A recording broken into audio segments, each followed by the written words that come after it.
बोला श्री कृष्ण भगवान की जय हो। श्रीमद् भागवत सार की जय। श्रीमद् भागवत सार में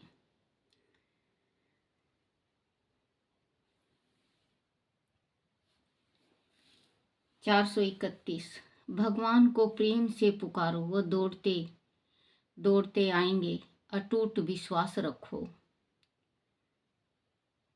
432 अतु अतुरता बिना भगवान नहीं मिलते, आरती भी अर्थ बन कर उतारो।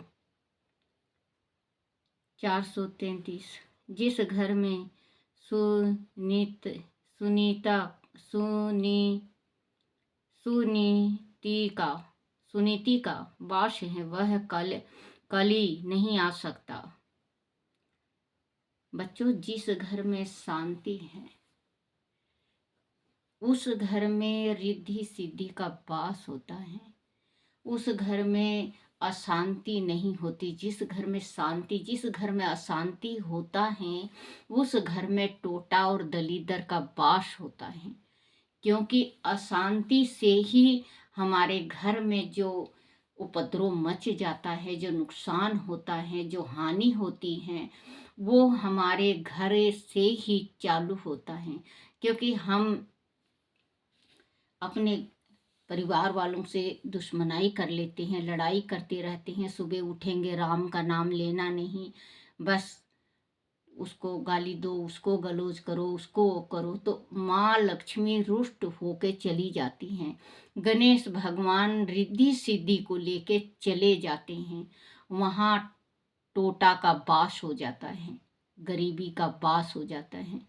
बच्चों, मैं थोड़ी बहुत ज़्यादा परेशान हूँ, बहुत ज़्यादा परेशान हूँ, क्योंकि मेरे आँख में पानी भर के जाला की क्या भर गया है। मैं तो 10-12 डॉक्टरों से दिखा के बच्चों में तो परेशान हो गई हूँ। कोई भी ऑपरेशन के वास्ते नहीं कहता, यही कहते हैं कि आँख खराब हो जाएगा। 2 दिन 3 दिन हो गया मुझे रोते हुए भगवान के आगे कि परमात्मा आपने थोड़ा सा ज्ञान दे रखा, इस ज्ञान को बनाए रखना जब तक मैं इस धरती को ना छोड़ के जाऊं। क्योंकि मुझे बहुत अच्छा लगता है बच्चों, ये पढ़ के सुनाना और पढ़ना। कोई ज्ञान लेता है तो मुझे बहुत अच्छा लगता है, बहुत ही ज़्यादा। थोड़ा दिल परेशान है। और पटियाला में बच्चों देखो, आज मैं सच कहूँगी आपसे, पटियाला में जो ऑपरेशन के वास्ते कहा है, सर्जरी ऑपरेशन बनेगा, उसके वास्ते 40-45 हज़ार रुपये चाहिए मुझे, और इतना मेरे पे है नहीं। तो बच्चों, एक ही आंख से काम चलाना पड़ेगा। एक आंख ऑपरेशन कभी भगवान करेगा, करवाएगा तो हो जाएगा, नहीं तो एक पटियाला में बताए हैं, एक संगरूर बताए हैं। संगरूर डॉक्टर से बात की हूँ मैं, सोमवार को बुलाई है संगरूर। अब बच्चों, वहाँ मैं जाऊँगी, देखूँगी कैसे होता है कैसे नहीं होता है। क्योंकि हम तो हरियाणा में हैं। अगर हरियाणा में मेरा बन जाता तो मोदी का जो 5 लाख का यहाँ बना हुआ है, क्या कहते हैं, बीमारी बुमूरी का बना है, मुझे नहीं मालूम, आयुष्मान कार्ड होता है, आयुष्मान, वो बना हुआ है। तो बच्चों, मैं परसों भी कही थी 3-4 दिन पहले कि अगर कोई आपके नज़र में अच्छा डॉक्टर हो तो ज़रूर बताना। क्योंकि मेरा जला हुआ शरीर भी है, इसी वजह से नहीं बनता होगा मेरे ख्याल से। तो बच्चों, कहते हैं कि जिस घर में शांति हो उस घर में कलह नहीं होता। माफ़ करना बच्चों, मैंने आज थोड़ा सा अपना दिल हल्का करने के वास्ते आपसे शेयर किया। अगर मेरी बात आप लोगों को बुरा लगे तो मुझे माफ़ कर देना। तो बच्चों, घर में हम अपने घर में सुख शांति ला सकते हैं, और सुख शांति औरत को लाना चाहिए। अगर औरत समझाए, जैसे कि अगर मान लो उसका आदमी खाता पीता है, उसके वास्ते भी समझाए, और सुबह समझाए, चाय पानी दे के, नहा धो के, जिस टाइम नाश्ता करने बैठे, नाश्ता करके उस टाइम समझाओ आप कि देखो जी, ये गलत बात है। हमारे घर की लक्ष्मी रूठ के चली गई हैं, हमें प्यार से रहना चाहिए। तो एक किस्सा याद आ गया बच्चों। एक एक घर एक बुढ़ा था। बुढ़ा के 7 पुत्र थे और 7 बहुएं आई हुई थी, और बुढ़ा की बुढ़ी भी जी रही थी। अब उनके घर बहुत शांति था, बहुत ही ज्यादा शांति था। अब लक्ष्मी और कुललक्ष्मी, जिसके घर में कुललक्ष्मी घुस जाती है, उसके घर में बहुत उपद्रव मचता है बच्चों। कुललक्ष्मी को भीतर मत आने दो, लक्ष्मी को ही रहने दो। और जिस घर में औरत की इज्जत नहीं होती, माँ उस घर में नहीं होती, माँ लक्ष्मी। एक बात गांठ बना लेना, अगर औरत आपकी थोड़ी जिद्दी है, बुलाक्कड़ है, लड़ाकी है, झूठ बोलती है, तो आप उसको संभाल सकते हो। अगर पुरुष है तो स्त्री संभाल सकती है, क्योंकि भगवान ने क्यों बनाया है धर्म पत्नी, इसी वास्ते बनाया है। तो बुढ़ा के यहाँ बहुत शांति थी। अब लक्ष्मी और कुललक्ष्मी देख रहे हैं, वहां पे टोटा खड़ा हो गया, दलीदर दलीदर खड़ा हो गया। तो उसके घर में रिद्धि सिद्धि का वास था, और माँ लक्ष्मी का वास था, और एकता एकता का वास था। अब उन लोग आपस में जल गए कि 7 बहुएं के बच्चे, और बूढ़ा बूढ़ी खुद, और 7 बेटे, और इनके घर में कभी हम तू में नहीं देखते। माँ लक्ष्मी कहने लगी, बोले कि भाई यहाँ तो हमारा बास है, ऐसे कैसे होगा। बोले अच्छा। दूसरे दिन इन लोग आपस में बात करे, कुललक्ष्मी और दलिद्र टोटा ने बात किया उससे। बोला चलो आज हम घुसते हैं। अब जैसे ही घुसने लगा, बुढ़ा कहने लगा, भाई तुम कहाँ चले, यहाँ तुम्हारा कोई ठिकाना नहीं है। बोले वो तो वक्त आएगा जब पता चल जाएगा। कुललक्ष्मी घुस गई। अब टोटा जाने लगा। बुढ़ा कहने लगा, बोले भाई तुम कहाँ चले। बोले वो तो वक्त अभी थोड़ी देर में पता चल जाएगा। मैं टोटा। बोले अच्छा चलो कोई बात नहीं। निकलने लगी माँ लक्ष्मी निकलने लगी। बोले आप। बोले जहाँ पे कुललक्ष्मी है वहां पे मैं नहीं रहती, मुझे जाना पड़ेगा। बोले अच्छा कोई बात नहीं। फिर चलने लगे रिद्धि सिद्धि। बोले तुम कहाँ चले। बोले जहाँ लक्ष्मी का वास नहीं वहां पे हम लोग का वास नहीं होता। बोले अच्छा। चले गए। अब उसके जो बुढ़ा था उसके मन में अचानक आया, बोले आज क्यों ना खिचड़ी बनवा लें। रोटी बनाएंगे, लेट होगा, लड़ाई झगड़ा होगा, इससे अच्छा खिचड़ी बना लो, लेट हो गया है। अपनी बुढ़िया को कहने लगा, बोले कि आज बहू से खिचड़ी बनवा ले। खिचड़ी चढ़ा दी। खिचड़ी चढ़ाई बहू, तो कोई बच्चा रोने लगा उसका, तो वो जल्दी से खिचड़ी चढ़ा के, और उसमें नमक डाल के, हल्दी डालना भूल गई, वो चली गई। उधर से आई बहू दूसरी, वो सोची खिचड़ी तो अभी गला नहीं है, शायद दीदी नमक ना डाली हो। कहते कहते वो 7 ने, बुढ़िया लास्ट में हल्दी डाल के नमक डाल देती है। कहती है बोले कि इन लोग ने तो हल्दी और नमक डाला ही नहीं। बुढ़िया ने 8 ने नमक डाल दिया उसमें। अब खिचड़ी तैयार हो गई, इतना इतना घी डाल के 4 5 चम्मच। और बुढ़िया ने अपने बुला लिया, बोले आ जाओ खाना खा लो। खाना खाने लगे। अब खाना खाने लगे तो जैसे ही पहला कोर डाले अपने मुंह में, अब ना तो अंदर ना बाहर। ससुर उसके बुढ़ा को तो पता था, 8 जने खा रहे थे, 7 बेटा और उसके पिता 8 जने खा रहे थे। अपने वो उसके मुंह के तरफ देखे, वो उसके मुंह के तरफ। पिता ने कहा, बोले कितना अच्छा लगता है, खाओ, और बाकी बचा हुआ नहीं खा सकते हो तो जो भैंस का तबेला है उसमें डाल दो। अच्छी बात है, खा पी के जितना अच्छा भाया के खाना, तो एक एक कोर खाए, अपने चले गए। अब आया उन लुगाइयों को जो 8 जनी थी, बहुओं का और उसकी सास का नंबर। 8 जनों ने खाना घाल के जैसे ही बैठे, अब नमक तेज। सासू ने खाया, बोलो हो। ससुर तो समझ गए, बोले टोटा ने और कुलक्ष्मी ने अपना रंग दिखा दिया। दिखाए, बोले सासू कहने लगी, बोले तुम घनी चिकनी हो, थारा ससुर थारे पति जब खा के चले गए तो थमने के यो बांधा को नहीं, जिसा भावे उसा खा के और भैंस के तवेले में गिर दो। बोले आओ हो। कितना अच्छा लगा, आपस में बात करने लगी ना उन लोग। बोले हाँ तू भी नमक डाल ली, हाँ तू भी नमक गेर दी थी कि, हाँ तू भी नमक गेर दी आपस में। अब सासू की जब डांट पड़ी, 6-7 चुप, अपने कहाँ खाई, एक एक कोर खा के अपने सब गया, खा पी के एकदम मस्त। जिसको जो जो काम मिल रहा था वो अपना काम करने लगे। अब निकलने लगा भाई, निकली कुलक्ष्मी। कुलक्ष्मी जब निकली, बुढ़ा बाहर बैठा हुक्का पी रहा। बोले हाँ क्या हुआ, क्या हुआ, क्या था चाली। बोले पूरा मेरा गुजारा को नहीं, क्या थे।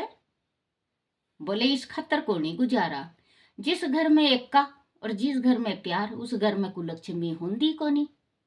बोले फिर। बोले ना मैं तो और कोई घर देखूंगी। बोले अच्छा आहो जा, तो तेरा ये आई थी तो घर पड़ा था, जाओ है तो बाहर पड़ा। अब चल पड़ी वो भी। 1-1.5 घंटा के बाद फिर चल पड़ा भी टोटा। बुढ़ा देखा, बोला भाई तो करे। बोले मैं भी जाऊं सु, मैं क्या करूंगा, क्या तय। बोले क्या था कि जिस घर में एक का उस घर में टोटा की जरूरत। जड़े 7-8 जनियों ने नून गेर दिया और प्यार तक खा के उठ गए और अपने अपने कार्य में लग गए, किसी ने एक शब्द नहीं बोला, तो मेरा क्या टोटा, मैं तो टोटा हूं। मैं तो उस घर में खेल दिखाया करूं जिस घर में लड़ाई दंगा होया करे। बोलो और। बोले ना मैं को नहीं रह सकता, निकल लिए। बुढ़ा बैठा अपने मूछ न पहना के। आई भी लक्ष्मी बढ़न लगी। बोला हाँ माँ जी, माता जी आप करे। बोले जिस घर में शांति उस घर में माँ लक्ष्मी का वास। थोड़ी देर में रिद्धि सिद्धि बढ़ गए। बोले हाँ भाई तो हम। बोले हम रिद्धि सिद्धि, जड़ा माँ लक्ष्मी उड़ा हम है। बोले अच्छा। फिर 7 बेटों ने और 7 बहुओं ने बुढ़ा बुढ़ी बिठा के, उनने 7 बहुआ ने और 7 बेटों ने उन्हें समझाए। बोले देखो कदे भी थम किसी बात पे थम लड़ियो ना। जिस घर में लड़ाई हो से उस घर में माँ लक्ष्मी का वास को ना होवे। गांठ बांध लो। गांठ बना लिया। उस घर में कभी लड़ाई नहीं हुई बच्चों, और उस घर में माँ लक्ष्मी अस्थायी रूप से बैठ गई। तो बनियों के घर अस्थायी रूप से माँ लक्ष्मी बैठती हैं। ब्राह्मण के घर भी माँ लक्ष्मी रहती हैं, लेकिन उनके घर में सुख शांति कम रहता है, क्योंकि उनके घर में दान ज़्यादा खाया जाता है। जैसे हम हैं, हम पुरोहित हैं, हम दान खाते हैं, तो हमारे घर में माँ लक्ष्मी है, लेकिन माँ लक्ष्मी बेशों के घर में, बानियों के घर में ज़्यादा रहती हैं। तो कहते हैं बच्चों कि घर में अगर सुख शांति हो तो सब कुछ है, और घर में सुख शांति नहीं है तो कुछ भी नहीं है। 433 जिस घर में सुनीति का वास है वहाँ कली नहीं आ सकता। कली के मतलब टोटा नहीं आ सकता। 434 स्वभाव जल्दी नहीं सुधरता। स्वभाव जो होता है वो जल्दी नहीं सुधरता। सत्कर्म जानित पुण्य की अधिक वृद्धि से ही स्वभाव सुधरता है। अगर आप दान पुण्य ज्यादा करोगे तो स्वभाव सुधर जाएगा। आप पाठ पूजा ज्यादा करोगे तो स्वभाव आपका सुधर जाएगा। स्वभाव सुधरता है। स्वभाव को सुधारने का प्रतिपल अभ्यास करो। अगर आप जिद्दी, गुस्सेल और आप अपनी स्त्री पे ज्यादा क्रोध करते हो तो आप अपनी गलती और अपने गुस्सा पे कंट्रोल किया करो। धीरे धीरे कंट्रोल करोगे, खुद ही हो जाएगा। कि इस संसार में क्या नहीं है, हड्डी मांस तो है बच्चों। हमारा जो शरीर है वो हड्डी मांस है। हम सुधार सकते हैं अपने शरीर को, अपने गुस्से को कंट्रोल में ला सकते हैं। 435 सिनेमा देखने से आंख, शरीर, मन और अंत में जीवन बिगड़ जाता है। पैसा खर्च करके अंधेरे में बैठना अज्ञानता है। आप फिल्म शो में जाते हैं तो अंधेरा ही में देखा जाता है। तो अंधेरे में जो हम फिल्म देखते हैं उस फिल्म को देखो बच्चों, आप ध्यान कर लेना कभी भी। जितने जने सुन रहे हो वो सारे के सारे ध्यान करना कि जो चीज अपने मन में लाओगे, आज लाओगे, काल लाओगे, दूसरे, वो मन वैसा ही हो जाएगा। इस मन को आप कहीं पे भी ढाल लो। ये मन कच्ची मिट्टी जैसे हैं, कच्चा सूत के जैसे हैं। जिस हिसाब से तोड़ोगे उसी हिसाब से टूट जाएगा। तो बच्चों आप देख लेना, जो ज्यादा फिल्म देखता है वो उसका माइंड ही और होता है, उसका दिमाग ही और होता है। तो इसमें लिखा हुआ है सिनेमा देखने से आंख, शरीर, मन और अंत में जीवन बिगड़ जाते हैं।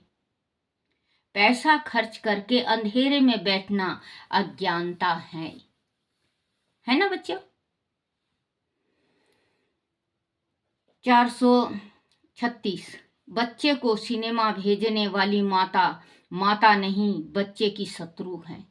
जो अपने औलाद को सिनेमा भेजती है वो माँ अपने बच्चों की शत्रु है। क्योंकि फिल्म में बहुत गंदा सीन भी आता है, अच्छा सीन भी आता है। देखो, धार्मिक फिल्म देखो, अपने बच्चों को दिखाओ, धार्मिक फिल्म दिखाओ जो कि उसके माइंड में भगवान की भक्ति में रमा हो।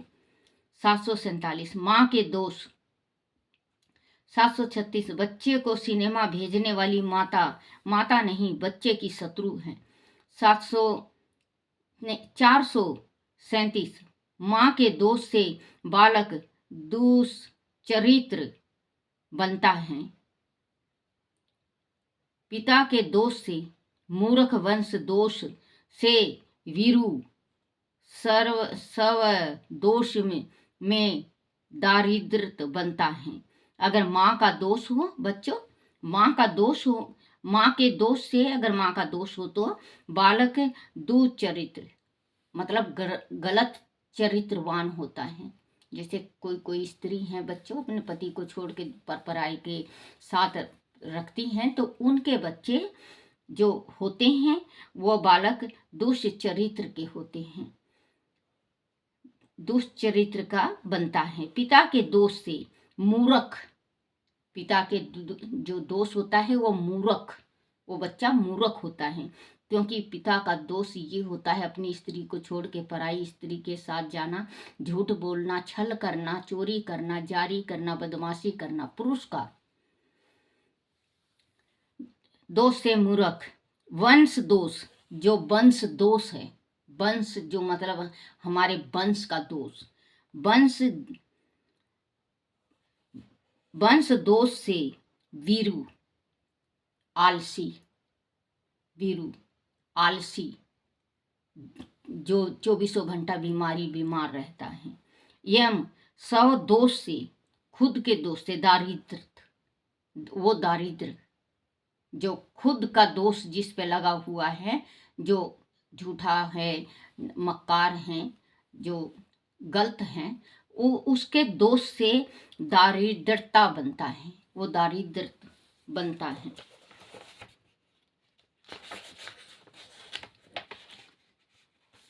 438 सबको वंदन करो, सबको वंदन करो। सबका आशीर्वाद लेकर जो घर से चलता है उसे मार्ग में संत मिलते हैं। बड़ों को प्रणाम, साथ वालों को राम राम कहें।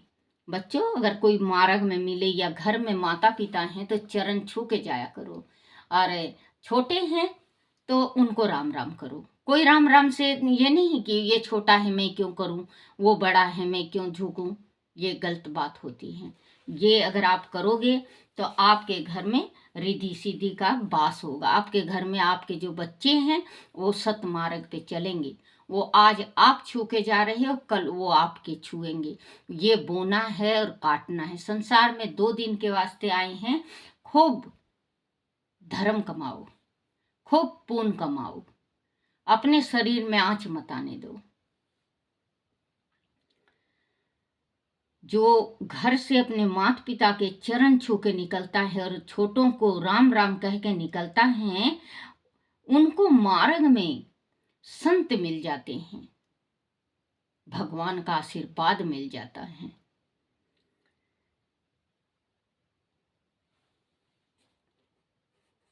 (440) मानवीय सेवा का अत्ययुत्तम समय प्रत 4 से 5:30 बजे है। जो मानव सेवा का, जो सुबह नहाए भगवान की भक्ति करे उसको सेवा कहते हैं। लड्डू गोपाल हैं, भगवान हैं, उनको देखो तबीयत खराब है, बूढ़ा इंसान है, उसका तो परमात्मा क्षमा कर देता है, माफ़ी दे देता है। नहीं तो जो स्वस्थ हैं और शरीर से जवान हैं, जवान गाभरू, उसको 4 बजे नहाना चाहिए। मानवीय सेवा का अतः उत्तम समय प्रत 4 से 5:30 बजे है। 441 जप यम ध्यान साथ साथ होना चाहिए। जप करने बैठो तो जिस देव का जप करो उसकी मूर्ति ध्यान में रहनी चाहिए। शास्त्र समस्त जप करो। बोलो श्री कृष्ण भगवान की जय हो। हरिवंश पुराण की जय हो। हरिवंश पुराण में वामन अवतार तब वैष्णव जी ने आगे कहा, एक बार देवताओं ने समस्त देवताओं आदि को पराजित कर त्रिलोक के विजय किया। तब वह तप लीन हो गए। देवताओं के महाराज बलिदान, पराक्रम तथा तप के लिए विख्यात थे। उन्होंने राजसूय यज्ञ किया। देवताओं के गुरु शुक्राचार्य अपने पुत्र सहित उस यज्ञ को करा रहे थे। अन्य ऋषि मुनि सिद्धि ब्राह्मण आदि भी उस महायज्ञ में उपस्थित थे। तब उचित अवसर देख त्रिलोकी से देवताओं का साम्राज्य समाप्त करने के लिए विष्णु भगवान वामन रूप में वहां पधारे। बलि से उन्होंने 3 पग भूमि दान में मांगी। तब प्रहलाद का पुत्र बलि हंसते हुए बोला, अरे ब्राह्मण, तुम श्रवण रजत राज आभूषण अवश्य गो गज महल धन संपदा राज आदि में से कुछ मांग लो, अथवा 1 करोड़ या योजनों के गणित से पृथ्वी दान मांग लो। यह क्या इस त्रिलोकी में अन्य जो कुछ भी तुम्हें प्रिय या कम नित्य है वह मांग लो। मात्र 3 पग भूमि से क्या होगा? तुम्हारा तो आकार भी छोटा है। बोने हो 3 पग भूमि में कितनी भूमि माप सकोगे? तब वामन के रूप में विष्णु ने हंसते हुए कहा, जानता हूँ देवराज, आपके पराक्रम, तप, उदारत तथा महानता के कारण कुछ भी दान में दे देना आपके लिए संभव है। किंतु हे महाराज, मुझे तो केवल 3 पग भूमि ही प्राप्त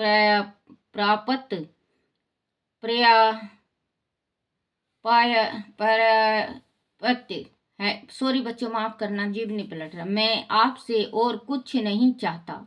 बलि तब हंसता हुआ जेरा तुम चा जैसा तुम चाहो, कहते हुए कमंडल से जल हथेली पर डाल संकल्प करके दान देने को उत्सुक हुआ।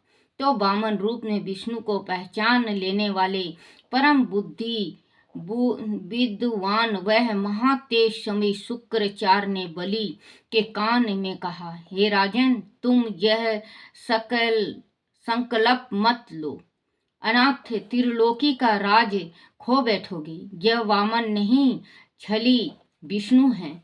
अवश्य ही यह कोई छल करेगा।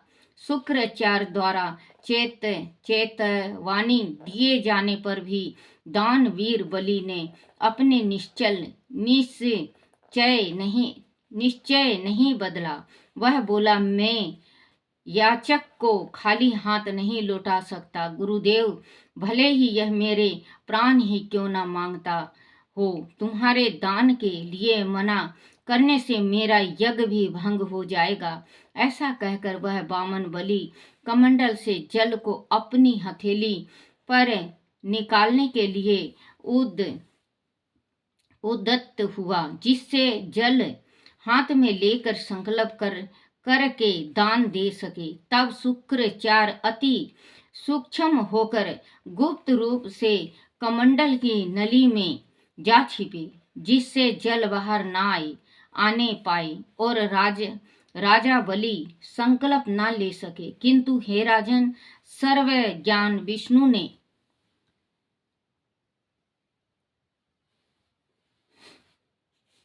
वामन के रूप में शुक्राचार्य की वह करतूत जान ली और तिनके को कमंडलू की नली में घुसाकर जल के आने का मार्ग खोल दिया।